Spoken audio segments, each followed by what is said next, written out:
Hello and welcome to My Security TV and our Tech and Sec Weekly. This is our Friday morning episode, and today we're going to be looking at botnets and ransomware, so definitely diving into cybersecurity. We're going to be joined by Sam Crowther, the founder and CEO of Kasada, and he's based in New York, so it's nice to have an Australian in New York streaming back to Sydney. So looking forward to speaking to Sam. Let's bring on from New York. I always like saying that when we cross to the US. Sam, now we do have some slight technical issues in terms of a stream, so there's a bit of a delay here. You are quite a distance away, but Sam Crowther, the founder and CEO of Kasada, and you've just released your version 2 platform for your botnet mitigation. Welcome to introduce us back to it, and maybe just start with an update of where Kasada is at. Mate, thank you. It's great to chat again. It's been a little while in startup years since we last spoke. I think the last time we caught up, we'd just done our $6.5 million A round, which would have been back at the start of 2019. Yeah, it was. Yeah, June 2019, and I'll just, I've got the link there. I've just put the link out, so if someone wants to listen to that, that's episode 158.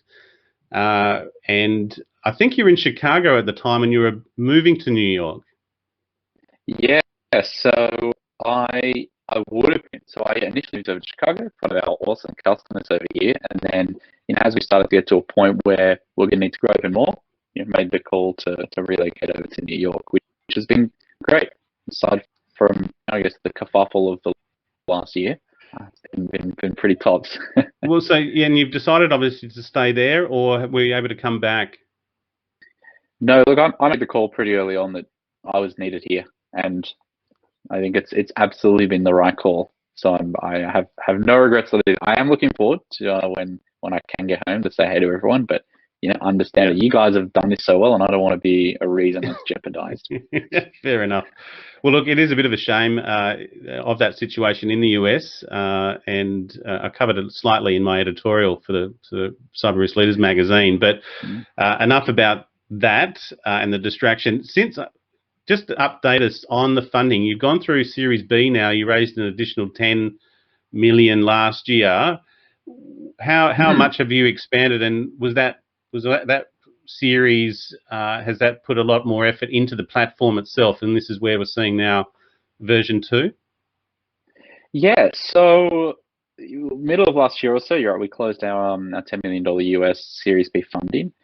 This has really helped us expand very quickly into the US market. So I helped fund marketing, building, bringing on a CMO, building out a marketing team around him, which has been incredible, and they're a phenomenal group. And then also hiring some additional sales folk over here in the US, and then getting ready to hire, customer success folk, customer support folk ahead of the curve. Enabled us to add a very substantial headcount into our engineering group. So as a total company, in the last year, like in every aspect, people, customers, revenue. So it's been really awesome. And just despite the fact that we've had to adapt as a company very, very quickly to a lot of things that were changing, not just internally, right, not just dealing with the growth, but also all the external factors. We're super proud of the fact that we've all of our customers have remained with us, and we've continued to solve problems for them and add enough value that they feel they should stay. So that's sort of a huge achievement, at least in my opinion. Absolutely. And I suppose we obviously, let's talk about botnets and what the sort of trend is there as well, and maybe even potentially we have covered botnets recently. We spoke to Barracuda and sort of looked at botnet automation and the like. So there's a bit of a sort of a cyber war on with botnets. Now I can bring up, you've got a screen to share. Let me bring that up, and then I can drop mine out. So yeah, just talk us through, the bots are a big problem, and yeah, just some of the observations that you guys are seeing. Yeah, look, what's been most interesting to see over the last, not just like years of building the business, but the last year in particular, is that it's only getting cheaper and easier for someone to leverage some sort of automation, which can have a very detrimental impact on an organization, right? And that could be literally everything from the scraping of pricing data, stock availability in real time from competitors, Right to your more, traditional fraud, right, where you're validating stolen credit cards, testing stolen credentials. And unfortunately, we're in a position where the tools are pretty democratized. Like, there's not really a law that used to exist to launch sorts of attacks, right? And across our customer base, that we see that almost half of all login attempts, right, to access customer accounts are generated by bots. It's an unbelievable number when you think about the potential of that. And it's only getting worse. And that's what we've been seeing across our customers over the last years. And the problem also made worse by the fact there's more people doing it, which means there's a shorter time to value on stolen credit cards. And so what that's doing is it's squeezing that window of opportunity that attackers used to have, right, where it may have been a card was valuable in days after it was stolen. Now that may be a day. What's happening is so many people testing these cards all over the internet, and you need to sell it before someone else does, and it gets flagged as being stolen. And that causes volume problems. It causes an increase in the frequency of these attacks and the ferocity at which they hit. So it's just all around bad news.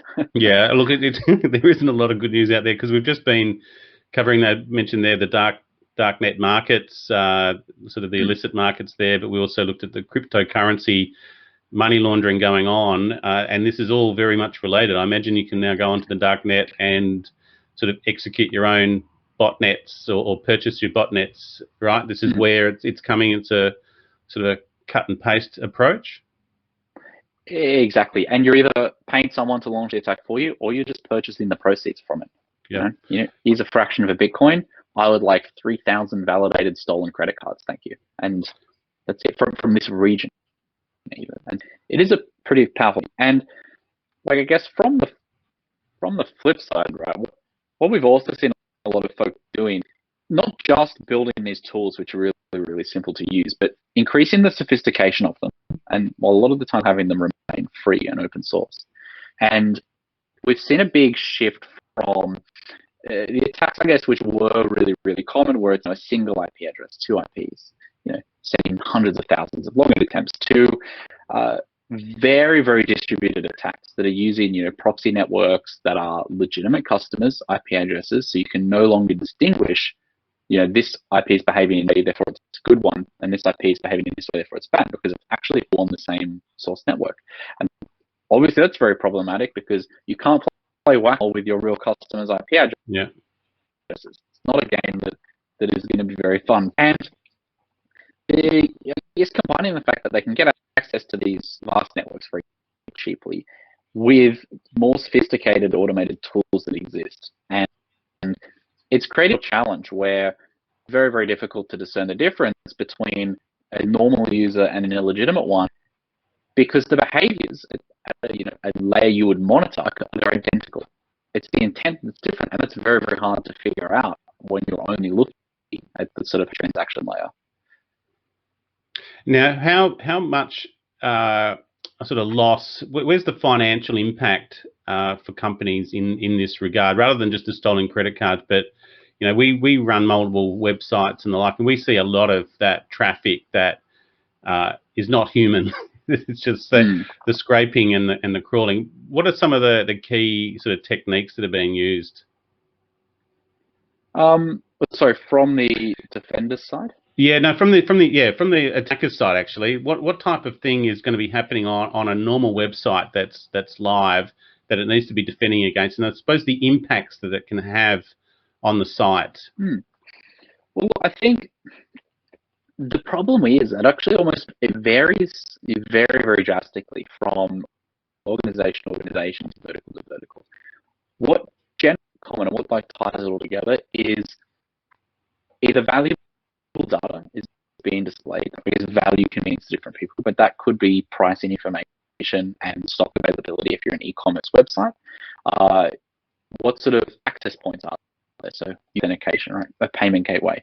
Those tend to be the areas that are targeted most. What can happen when this goes wrong, particularly around the more traditional fraud, there's very, very real money to be lost. If we take the credit card example, right? Everyone gets hit with a fee, the chargeback fee, when a credit card transaction gets denied. it may start off relatively small, right? Maybe $1 or maybe even less. When you scale that up to hundreds of thousands of stolen credit and start hitting limits on the chargebacks, they start getting more expensive. You can very quickly go from a position where maybe it costs you a few $100s, a few $1,000, and it's more of an annoyance, to tens of thousands, if not hundreds of thousands of dollars in chargebacks. And that's an example of a very real monetary loss. If you look at more the scraping side of things, that's a slightly different way in which that costs money. Firstly, there's an intellectual property aspect to it, right? If competitors know exactly what you're selling, how much of it you have, and what it sells for at all, any second during the day, it's not an ideal situation, but there's a burden to support that, because you as the organization running your e-commerce website, you're the one that's paying for these people to get access, right? Yeah. If they're having to request 1,000 products a minute service to serve both 1,000 products a minute to the competitors, to the bot operators, as well as all of them.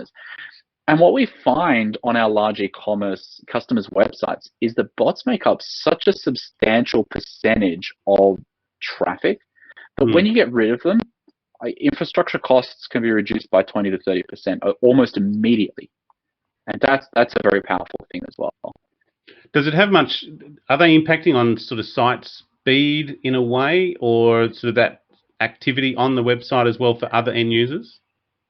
Yeah, absolutely. Yeah. If one of our customers, website load times maybe went from a second and a half to 100 milliseconds after removing the bot traffic. So it has a huge impact on the customer experience. Okay, thanks, Fab. Just letting you know, we're having a bit of slight audio is pretty crackly and poor. So yeah, there has been a bit of a sort of network issue from the US, but it's coming through okay live at my end. But thanks, Fab. I do appreciate that. So maybe just move over to the next slide, because let's talk about where the platform has gone to now. And because I've got a release here obviously in front of me, but it's 15 times increase in client interrogation sensors, ensuring the stealthiest automation tools are detected. So 15 times is quite a kick. Maybe just talk us through what version 2 is up to now. Yeah, so this has, I guess, been a year, 18 months worth of R&D across customers, bots that we've experienced and built ourselves, and is really taking the approach that we already had to the next level. So we've really tried to push the envelope, so to speak, in both the way that we're doing the detection. So completely rebuilding from scratch the way in which we actually identify automation to make it far more quick and effective. Then the way in which we protect those tests, right? The pieces of code that we deliver to our clients' websites. We've got built from scratch this completely new mechanism protect our code sitting on a client's machine, which is in the form of these little micro that don't require downloads and that just run in JavaScript. And we've also rehauled, I guess, the actual proof of work challenge mechanism which is designed to just cause financial havoc, I guess, on the adversary's machine by just increasing the computational cost of an attack. And all of these mechanisms are really built at undermining the two pillars which make automation viable. First one is it's simple, it's easy. Second one, it's cheap. So what we're really aiming to do with this is make it unbelievably difficult to even attempt to automate, and then make it unbelievably expensive even if you continue to try, so that our customers just don't become a target because it's just not worth it. And talk us through the cryptographic challenge as well that you're doing, particularly around sort of the recaptures and the captures. Yeah, so the idea of the recapture and the capture is an interesting one. Like a proof of work that the person does the work. Not great from a UX perspective. I mean, my eyesight's really good. I sometimes stuff that up. Yeah. What we figured as well, though, is that stuff really wasn't having much of an impact on the folk at the other end, because it was a relatively known variable. So what we decided to do was move the proof of work from the person to with I guess giving us the control of how much work was going to be required to interact with us. And so what this does is that it really functions as a tax, right? You want to attempt to contact a website with Protect, You pay the compute tax. We control that, and that's the difficulty of the tax or the cost of the tax will vary depending on previous with you, and that's how we can essentially control what it will actually cost someone to even think about launching an attack. Very good. Now, walk us through what's the business model? So how do you get deployed to a customer, and sort of the business model around that, and how do they pay? Is it just a license fee, or is it based on sort of the traffic? Yeah, how have you sort of adapted this? And has there been any sort of change to the business model that you've been using? Yeah, so we sit in front of our customers' websites as a transparent proxy, and we do the classification and the mitigation at that layer. So it offloads it from their systems.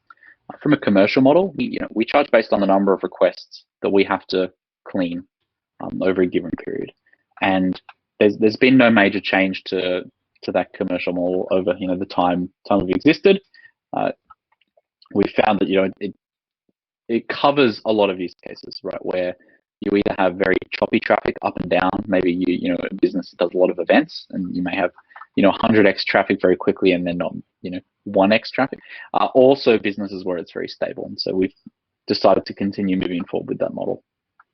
Very good. And I suppose where are you with your customers now? You've been growing the business itself, and you're bringing on more sales. How have you got that? How do you find sort of the message to customers and that sales approach? Are they across it, or do you still find the old customers' awareness might not be fully there, particularly as this area continues to grow and morph in its own way?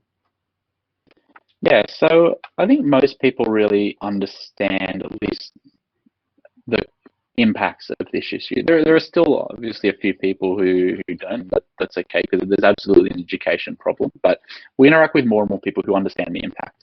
And I think it's just a factor of publicity, right? Like there's just more and more of these issues which are coming to light and are gaining a lot of press. So that's not changed too much. A big thing for us has been, having people be aware of Kasada. We can't solve their problems if they don't know we exist. So that's why we've made such a big investment in marketing and sales over here in the US to make sure that dynamic changes. And how do you find your sort of the competitive landscape? Because you are an Australian startup and you've had to expand into the US. Where are you else? By the way, are you in operational in Europe, UK? And then how do you find that the competition in the market? As you say, you've got to be aware that Kasada is there. Are you still playing that sort of startup catch-up game with some of the bigger players? We operate across Europe and the UK as well. Look, absolutely, and I think that'll always be the case until we're a multi-billion-dollar business. Yeah. But I think the fact that every customer we work with, we're displacing old technology, and people who said they could solve the problem and couldn't, is a great sign to me that we're absolutely on the right course. That always helps, doesn't it? When they're overselling themselves. Absolutely. And how do you measure? I suppose that's a good point. Of how do you measure success and report that to the customer? We're in a pretty fortunate position where it's very black and white success. In this case, it's very clear cut. When we go in for a proof of concept, we can show, all right, well, here are all the things that bots were doing on your website. This is what they're no longer doing. This is the impact to you. Either be that reduced infrastructure costs, reduced fraud losses, reduced customer account takeovers. Right? It's generally a pretty we're able to help our customers make pretty compelling business cases for investing in technology. Does the system do that? Does it take a sort of a baseline approach? And yes. Do you get visibility? How live can you see this? Obviously, you can see that traffic and get the insights live. Yep. Right. In real time. Yeah. And the platform itself is a dashboard in that regard? That's right. Yeah, it's a dashboard that I can get access to. Nice. You don't have an image of the dashboard, do you? I think on our website we do. Oh, you do on your website, not on the next slide. Yeah, not on my next slide, no. Well, look, it's Kasada.io, and maybe just talk us through Kasada, and for some of those who might not know, because it has been a great journey from the starts here. I believe it was in Sydney or Canberra. Yeah, Sydney. Yeah. So just talk us through where you've quickly come from and kind of what is your roadmap for? Are you going into Series C and the like? Yeah, so initially founded Sydney. Before starting Kasada, was working for Macquarie Bank, Yeah. and was fortunate enough to realize there were some problems that could be solved around this space. Found an awesome team to help build a first version. Found some awesome people who were willing to back us in the early days and give us a shot at building something. And it turns out we were solving a problem that our customers needed to be solved, and that there was a huge gap in how people were trying to solve it. So over the last few years, we've gone from really just Australian based and working with sort of a number of ASX 100 customers to now a large number of ASX 50, 25, and then even over here in the US, the Fortune 500, serving the better part of 30 odd large enterprises around the world. And the roadmap for you? So nothing's ever perfect in security. We have a lot of things we want to do to our core product, but we also realize there's other problems that we'll be able to solve for our customers that sit periphery to the issues that we address now. So that's absolutely something we'll be looking at. Then from a customer and people perspective, we're going to just keep doing more of the same, making sure we delight our customers, deliver unbelievable results, and then onboard new people and welcome them into the family. And that's the plan. Well, interesting. Are you looking to expand beyond sort of the botnet mitigation and botnet detection, broaden the business? Yeah, look, I think we'll be able to build a pretty awesome business doing what we do today, but I think we'll be able to build a bloody great business doing more than that in the future. So we're going to stay focused right now, but absolutely look at, all right, how else can we benefit the people that we're working with? I did note that you mentioned billions there earlier, so you are obviously quite sort of focused on growing this business as well. And I take it you are going to keep growing. You're not looking at potential sort of acquisition or merger down the line. Are you fixed in that, or you'll be a bit flexible moving forward? Now, there's a pretty big opportunity for us here, and I think an opportunity for us to build something that has a very, very lasting impact. And I think everyone at Kasada is behind that.